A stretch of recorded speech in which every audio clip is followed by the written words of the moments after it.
Chief minister Shri Bhupesh Baghel ji, Shri Mohan Markam जी, Shri T.S.. Singhdeo जी, साहू जी, चरणदास महंत जी, stage पे Congress party के वरिष्ठ सीनियर नेता, मेंबर्स ऑफ पार्लियामेंट, एमएलएज, प्यारे कार्यकर्ता भाइयों और बहनों, आप सबका आज मैं बहुत स्वागत करता हूं।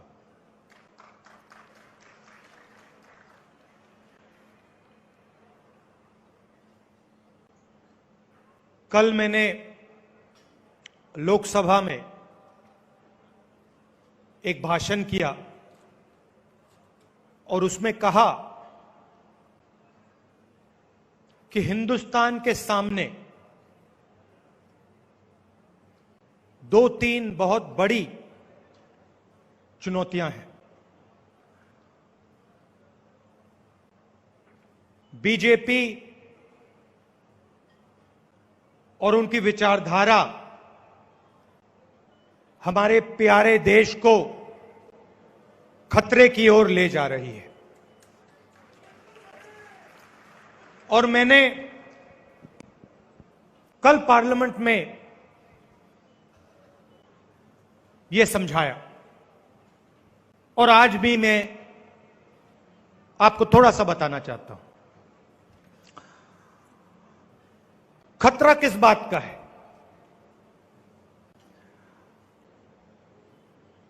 सबसे पहला खतरा, भयंकर खतरा,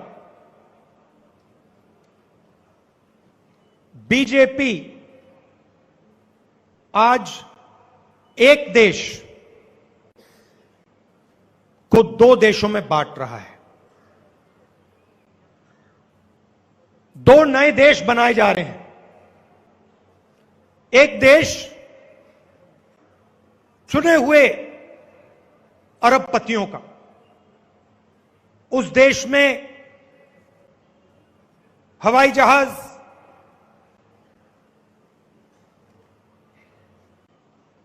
हाई टेक्नोलॉजी, धन, स्टॉक मार्केट का पैसा, उस देश में जो भी आप चाहते हैं, जितना भी देश का धन आप चाहते हो, आप ले सकते हो। और दूसरा देश हमारे प्यारे देशवासियों का, करोड़ों लोगों का देश, एक अमीर देश, 100, 200, 500 लोगों का, और एक गरीब देश, हिंदुस्तान के करोड़ों लोगों का। ये सोचते हैं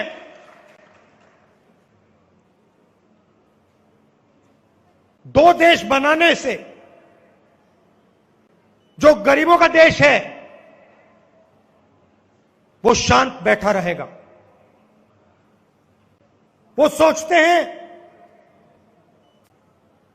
कि गरीबों में शक्ति नहीं है, सोचते हैं कि हिंदुस्तान का गरीब डरता है, मगर हिंदुस्तान का गरीब किसी से नहीं डरता है। और अगर इस हिंदुस्तान को किसी ने यहां तक पहुंचाया है, जो ये बात करते रहते हैं 70 साल में क्या हुआ, अगर इस देश में प्रगति हुई है, तरक्की हुई है, तो ये किसी पार्टी की देन नहीं है। ये हिंदुस्तान के किसान, हिंदुस्तान के मजदूर, हिंदुस्तान के गरीब लोगों की देन है। तो जब ये सवाल पूछते हैं 70 साल में क्या हुआ, ये हमारे किसानों का, उनके माता पिताओं का, हमारे मजदूरों का, हमारे कारीगरों का, हमारे छोटे बिजनेस वालों का अपमान करते हैं, कांग्रेस पार्टी का अपमान नहीं करते। बहुत कुछ हुआ, बहुत बदलाव आया। किसने किया? हिंदुस्तान की गरीब जनता ने अपना खून पसीना देकर बदलाव किया। और आज ये चाहते हैं कि जिन लोगों ने इस देश को बनाया, जिन करोड़ों लोगों ने इस देश को बनाया, उनको परे कर दिया जाए और 100-200 लोगों को देश का पूरा धन पकड़ा दिया जाए। मैं आपको सिर्फ एक आंकड़ा देना चाहता हूं और इसको आप अच्छी तरह सुनिए। हिंदुस्तान के 100 सबसे अमीर लोगों के पास हिंदुस्तान के 40% लोगों से ज्यादा धन है। जितना धन हिंदुस्तान की 40% आबादी के पास है, उतना धन आज के नरेंद्र मोदी जी के सरकार के नीचे 100 लोगों के पास उतना धन है। एक तरफ 100 लोग, दूसरी तरफ 40% हिंदुस्तान। 40% लोग भूखे मरे,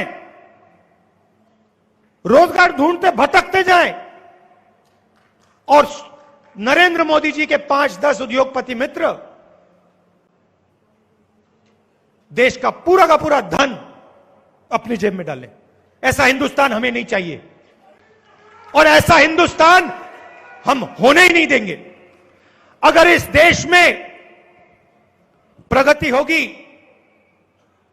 तो सबकी प्रगति होगी, 2, 3, 4, 5 उद्योगपतियों की नहीं, सबकी होगी। यह हम में और उनमें फर्क है। और आज छत्तीसगढ़ में हम बहुत बड़ा कदम उठाने जा रहे हैं। हमने आपसे पहले वायदा किया था 2,500 रुपए, चाहे कुछ भी हो जाए, छत्तीसगढ़ के किसान को मिलेगा और हमने करके दिखाया है। और चुनाव के समय हमने नेताओं से बात की थी और उस समय हमने कहा था कि किसान के साथ हमारे प्यारे मजदूर भी काम करते हैं और अगर हम किसानों की मदद करते हैं तो फिर हमें छत्तीसगढ़ के गरीब मजदूरों की भी मदद करनी पड़ेगी। और यह पहला कदम है। यह मत सोचिए, छत्तीसगढ़ के गरीब लोगों को यह नहीं सोचना चाहिए कि बात यहीं अटक जाएगी।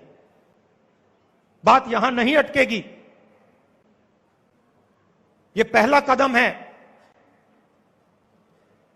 आपका धन है, यह धन हम आपको वापस दे रहे हैं। चीफ मिनिस्टर ने कहा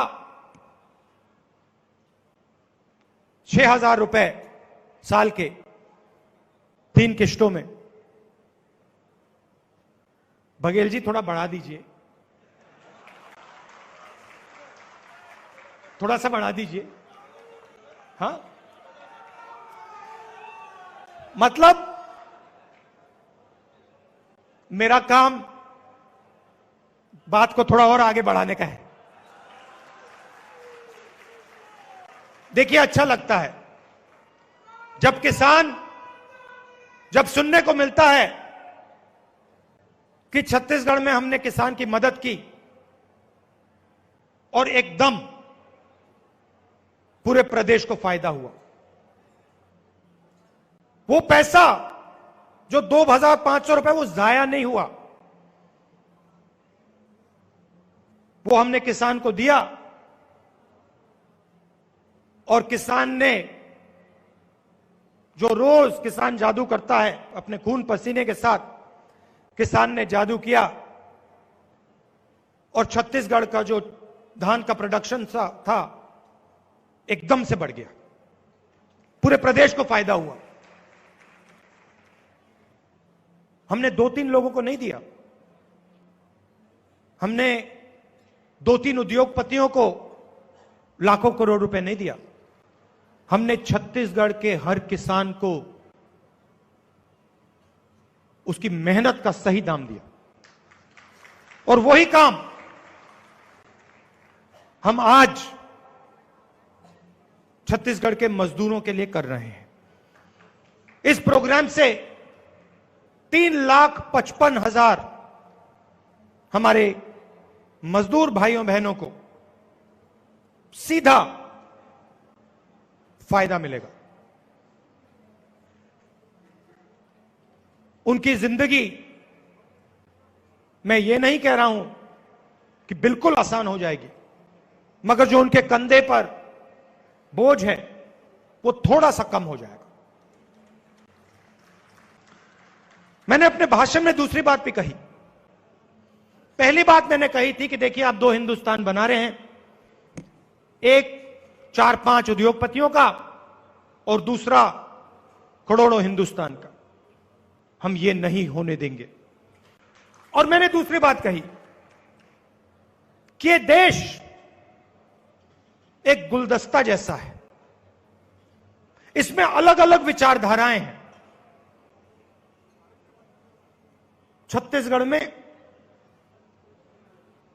आपकी अलग सोच है, भाषाएं हैं, इतिहास है, कल्चर है, हिस्ट्री है। तमिलनाडु में अलग है, उत्तर प्रदेश में अलग है, नागालैंड, मिजोरम, मणिपुर में अलग है। मगर हिंदुस्तान किसी एक सोच का नहीं है। अगर हम ये कहें कि हिंदुस्तान में सिर्फ छत्तीसगढ़ की सोच रहनी चाहिए तो यह गलत होगा।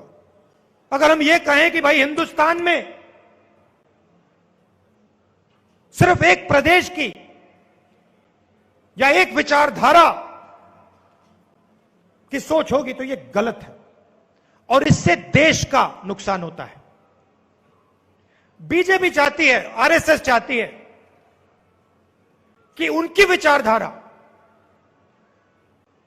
जो हिंदुस्तान में एक विचारधारा है, हजारों और विचारधाराएं हैं, उनकी एक विचारधारा है। वो चाहते हैं कि एक विचारधारा इस देश के सब प्रदेशों पर, सब भाषाओं पर, सब इतिहास पर, सब हिस्ट्री पे एक विचारधारा का राज हो। और मैंने कल पार्लियामेंट में कहा, यह कभी नहीं हो सकता है। छत्तीसगढ़ के लोगों को कैसे जीना चाहिए, छत्तीसगढ़ के आदिवासियों का जंगल के साथ क्या रिश्ता होना चाहिए, छत्तीसगढ़ के किसानों का अपने खेत से क्या रिश्ता होना चाहिए, वो महाराष्ट्र के लोग, उत्तर प्रदेश के लोग नहीं बता सकते, उनको मालूम ही नहीं। और जैसे महाराष्ट्र के लोग आपको नहीं बता सकते, वैसे ही आप विदर्भ में जाके महाराष्ट्र के किसान को नहीं बता सकते कि भैया आपको इस प्रकार से जीना चाहिए। वो उसका हक है, ये आपका हक है। और ये जो गुलदस्ता है, यही हमारा देश है। ये जो अलग अलग सोच है, अलग अलग विचारधाराएं हैं, प्यार की, भाईचारे की जो भावना है, इसी को हम हिंदुस्तान कहते हैं।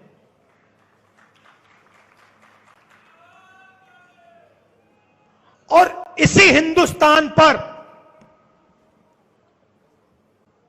बीजेपी आक्रमण कर रही है,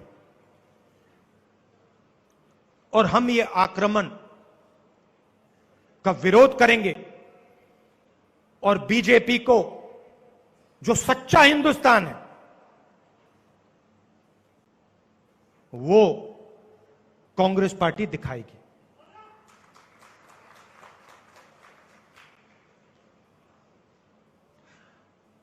हिंदुस्तान के अंदर इन्होंने नफरत फैला दी है। एक प्रदेश को दूसरे प्रदेश से लड़ाते हैं, एक धर्म को दूसरे धर्म से लड़ाते हैं, और बाहर, हिंदुस्तान के बाहर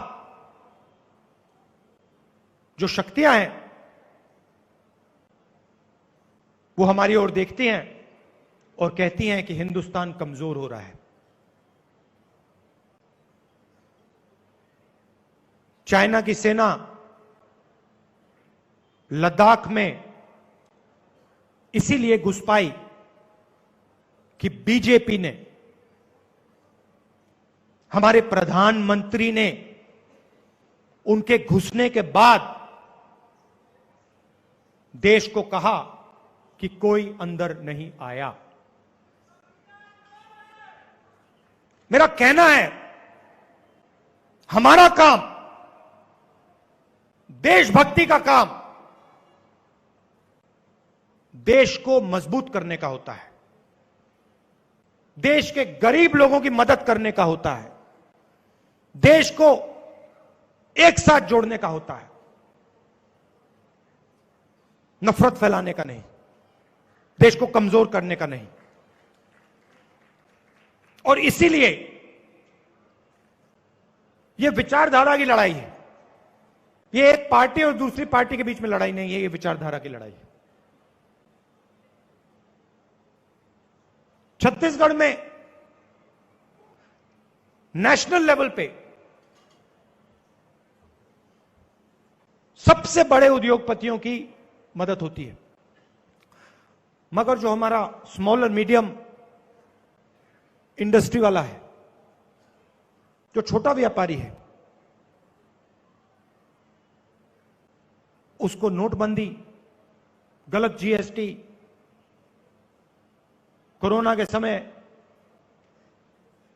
मदद नहीं दी जाती है। और इसीलिए मुझे काफी खुशी हुई कि आज जो आपने मुझे दिखाया, हर डिस्ट्रिक्ट से जो आपके प्रोडक्ट्स हैं, जो आपका ज्ञान है, जो आपकी हिस्ट्री है, जो आप अपने हाथों से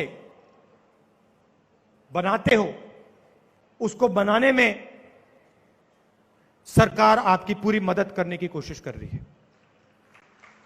हर डिस्ट्रिक्ट में जो आपकी स्किल्स हैं, सरकार उसको डेवलप करने का काम कर रही है। और मैं चाहता हूं, चीफ मिनिस्टर जी, मैं चाहता हूं कि जो आपने बात बोली, बस्तर कॉफी, अलग अलग चीजें जो आज मुझे देखने को मिली, चखने को मिली, ये सिर्फ आप छत्तीसगढ़ के लोगों को मत चखाइए, ये सिर्फ आप हिंदुस्तान के लोगों को मत चखाइए, ये आप पूरी दुनिया को छत्तीसगढ़ का जो जादू है, ये आप पूरी दुनिया को दिखाइए, पूरी दुनिया को चखाइए। और मैं सरकार के सब मंत्रियों को बधाई देता हूं कि आप छत्तीसगढ़ के लिए काम कर रहे हो। और मैं चाहता हूं कि जो आपके डिस्ट्रिक्ट्स में जनता की मदद का काम हो रहा है, उसमें आप जाके जनता के बीच में जाके गहराई से शामिल हो। कांग्रेस पार्टी का भी फायदा होगा, आपका भी फायदा होगा, छत्तीसगढ़ की जनता का भी फायदा होगा। आपने आज मुझे यहां बुलाया, मेरी बात इतने प्यार से आपने सुनी, इसके लिए मैं आपको दिल से धन्यवाद करता हूं। नमस्कार, जय हिंद।